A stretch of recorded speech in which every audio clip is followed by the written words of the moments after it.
Ah, Cannes, where the state of movie taste is decided by an army of inattentive, malnourished, underslept, exhausted and frantic critics scribbling notes while standing in crowded lines and rushing to the next screening.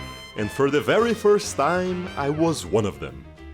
I crawled out of my cave in Antarctica and canoed to the Croisette to be among the lucky few who checked the slate of international art house before everyone else. I tried shopping for yachts, but they wouldn't take movie trivia as payment. You're lost, sailors, and I learned firsthand the unique culture of Cannes.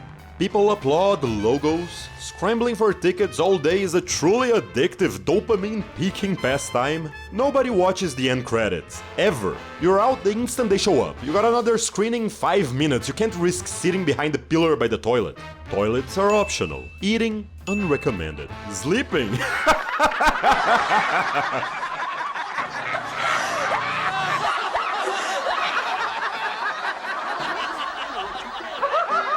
We're all fighting off sleep like it's a demon trying to take our souls the instant we're sitting still for 6 seconds.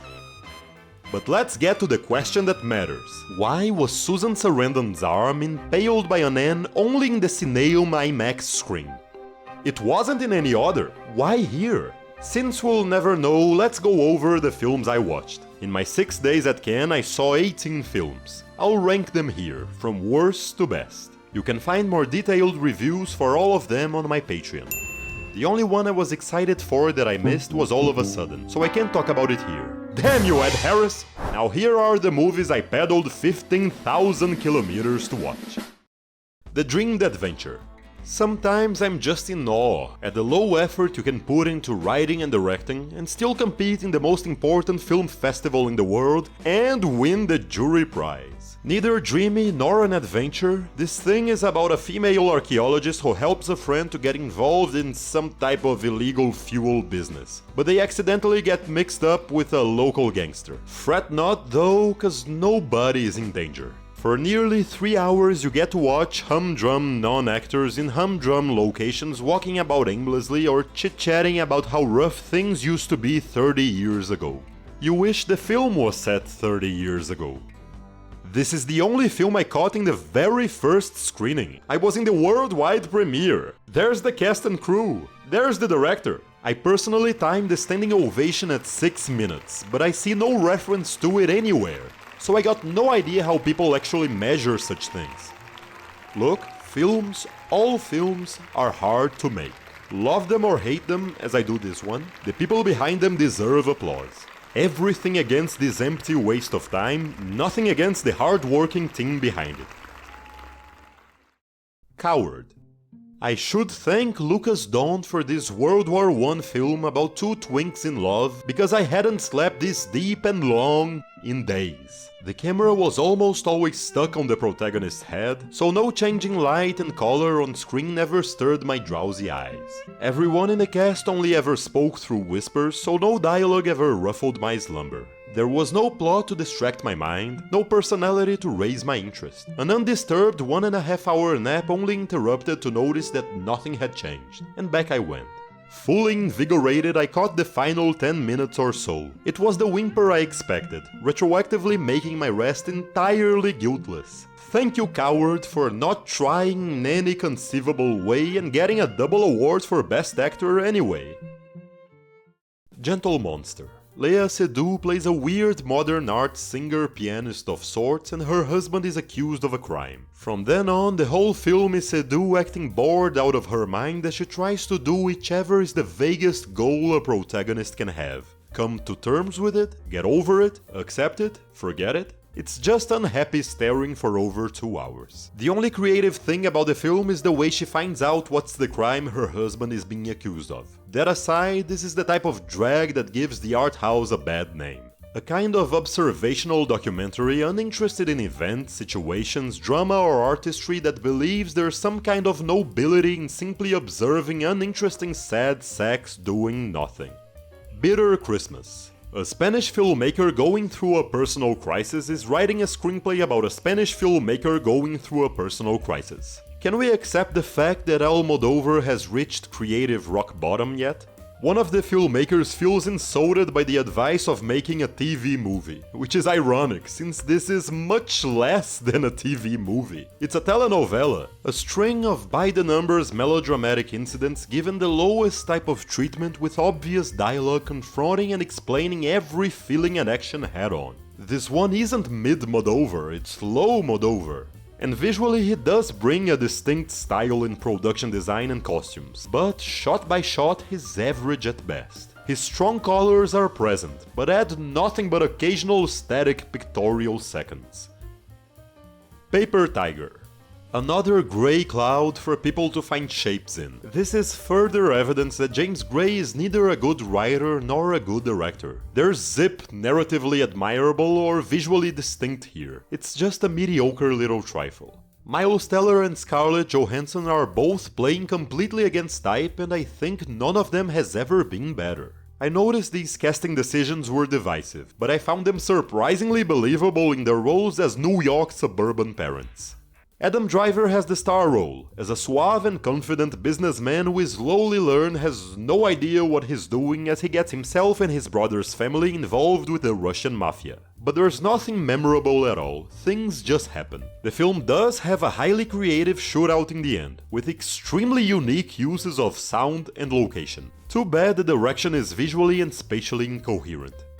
Sheep in the box. Take AI artificial intelligence and take away everything that makes it good, and you've got Sheep in the Box. Its breezy, shapeless storyline is built out of the ups and downs in the relationship of a mother and father with their new bought baby. And that's basically it. There's no goal, no structure. Not terrible, but savorless. For Croisette completionists only. The Man I Love. In 1980s New York, we follow a bohemian gay community. Rami Malek is an actor and singer dying of AIDS in the movie. He tries to ignore it by working on an off-Broadway play, but the disease slowly catches up to him. It's all presented as a disjointed series of fragments of vignettes of day-to-day life. A casual and careless long lens does give the appearance of a movie from the time it's set, though not a good one. The little story there is drifts from broken episode to broken episode, never giving a beginning, a middle, or an end to any scene.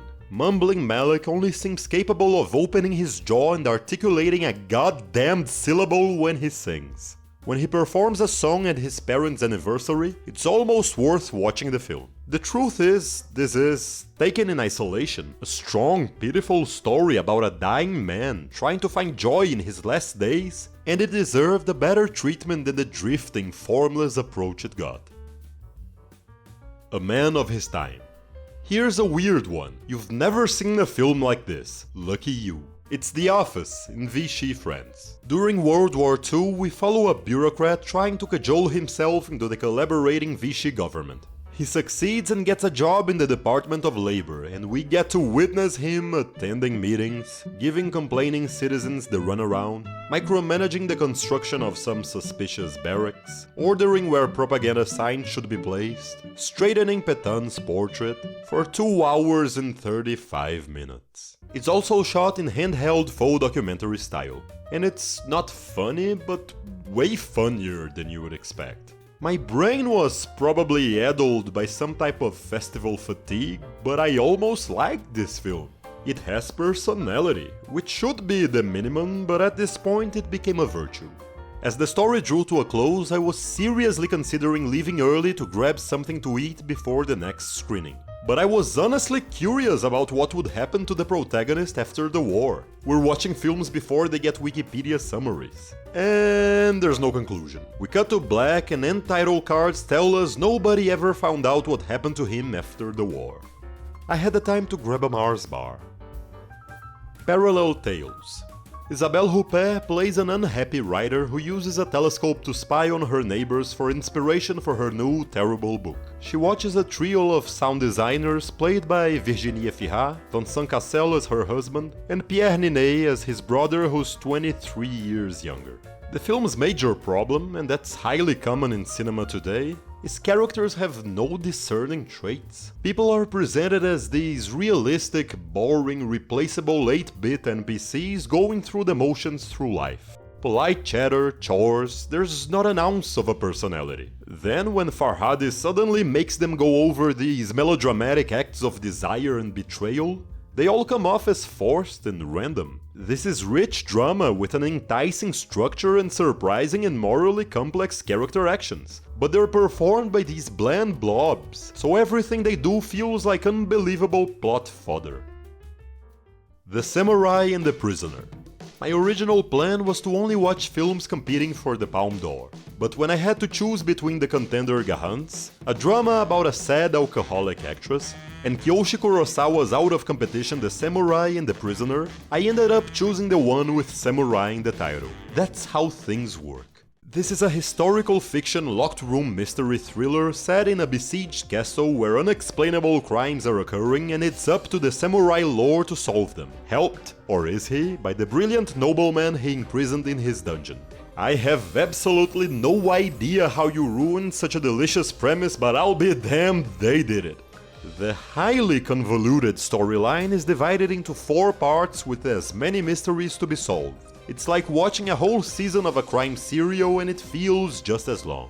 Characters we'll never see or remember are name-dropped non-stop and every suspect is no more than an indistinct extra with occasional lines. Whenever a murder is solved, it's as anticlimactic as pointing and saying, "Well, I guess it was this guy.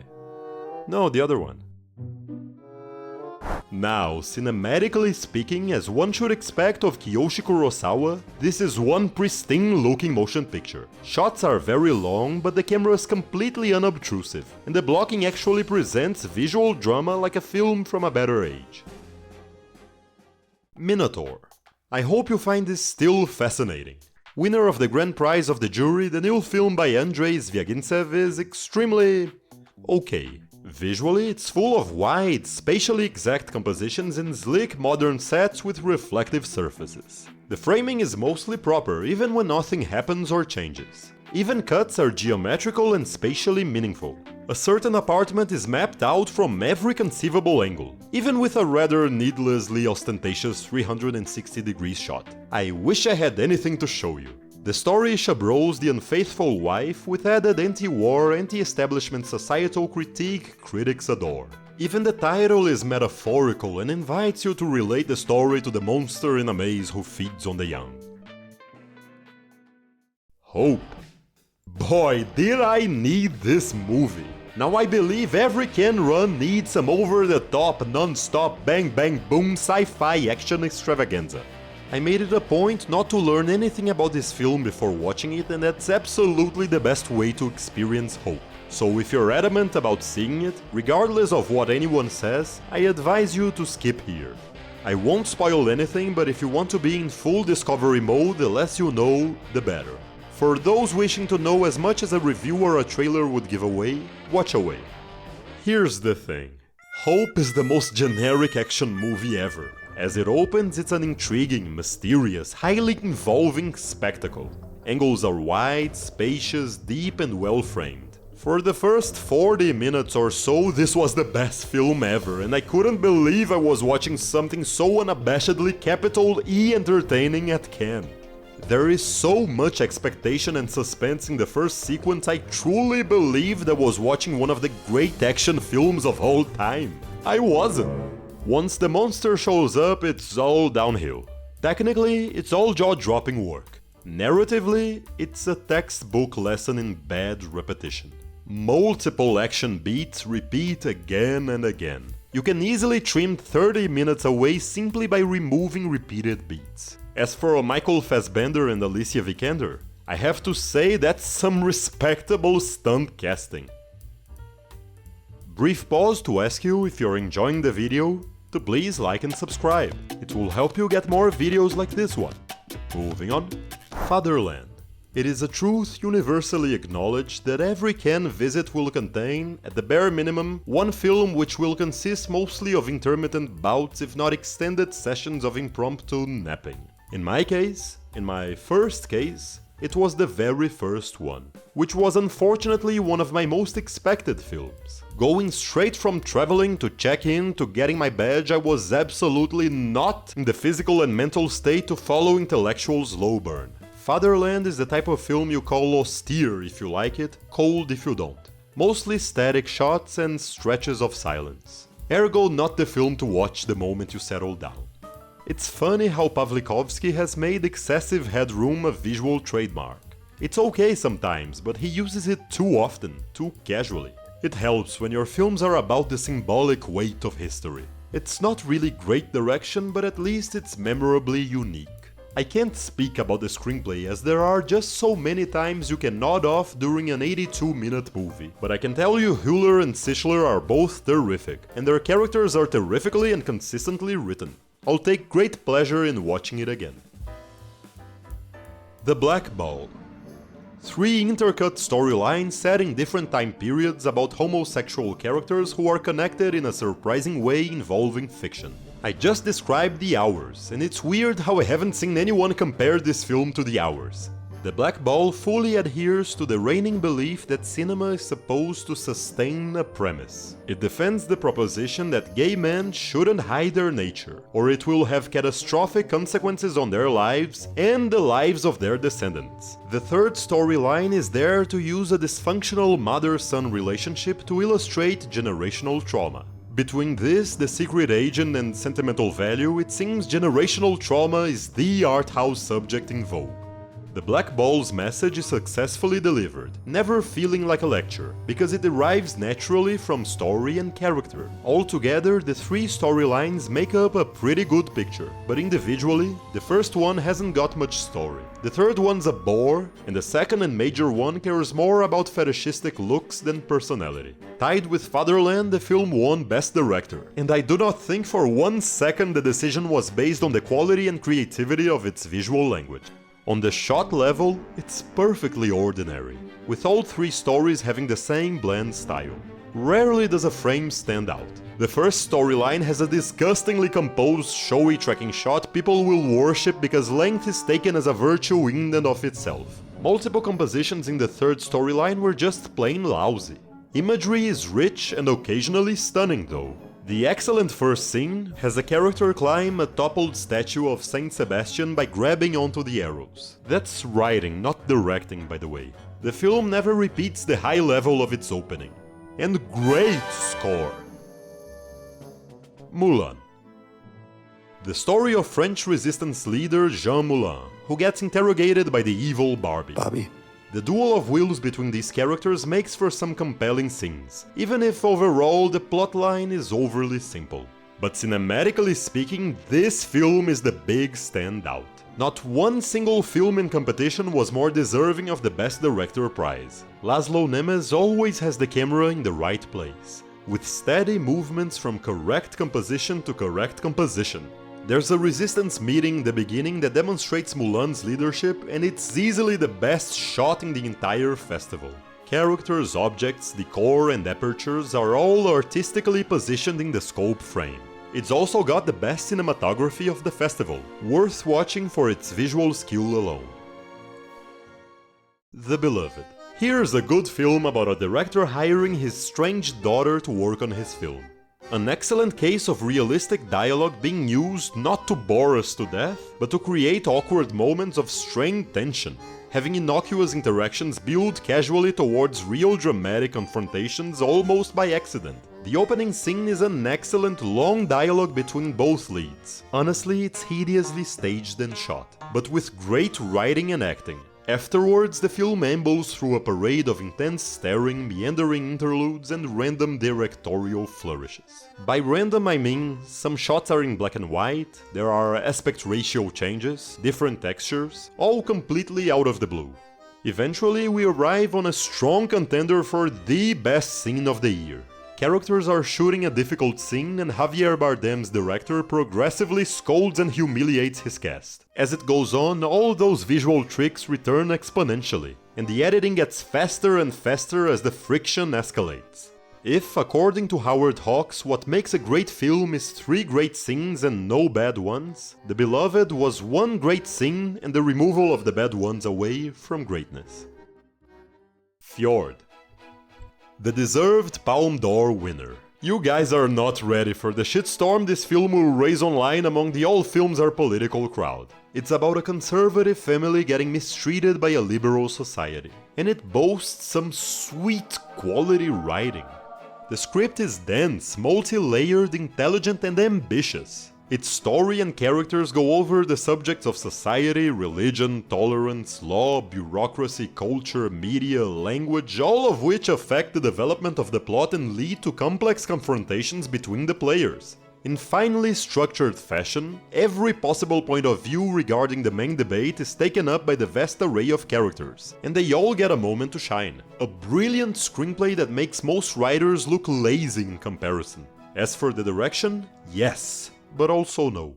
Christian Mungiu is formally spotless. He sticks to a one-scene, one-shot approach that, even with a handheld camera, gives us some impressive shots with effective ensemble blocking and some surprisingly orderly reframing. However, the detached, lukewarm treatment of emotion, character subjectivity, the most minuscule semblance of an emphasis on any line or action or event, makes the film a glacial aquarium. A couple times, avalanches happen in the background and nobody cares. They're so common. They just follow their old safety procedures. That's basically the direction. Magnificent writing that just needed a bit of blood pumped into its veins. Now the best film I watched in Cannes was... The Gaulle, Tilting Iron. After all the experimentation, innovation, weirdness, subjectivity, narcissism, creativity and intellectualism of the art house, the high point of cinema still remains the good old-fashioned historical epic, and one of the only two films I watched out of competition. This is a sweeping, smart, wildly entertaining wartime tale of the highest quality. Tilting Iron, or Resistance, is the first part of a duology on Charles de Gaulle. And if part 2 is just as good, they will easily combine into the best film of the year and the best historical epic of the century. At 160 minutes, it's perhaps much too short for the deluge of incidents depicted here. His entire World War II career is covered, including the ad hoc building of an army and navy, diplomacy, deployments, naval attacks, political wheeling and dealings, failures, successes, and an extraordinary battle sequence in the end that serves as a perfect high point. While a superior film like Lawrence of Arabia would present less events in more time, making room for character moments that delineate personality, personal philosophy, development of themes and emotional conflict, Tilting Iron trades depth for breadth. Though de Gaulle has some excellent and even funny moments. His introduction brilliantly presents him using cunning to defeat a stronger tank, gaining a victory while France loses around him. Not so long ago, this epic would have swept the César. This is timeless, virile filmmaking I couldn't be happier still manages to get made. And so it was, my Cannes. No matter the movie, I loved every second. And here's hoping I can dive back in next year. Thank you for watching, I'll go collapse now.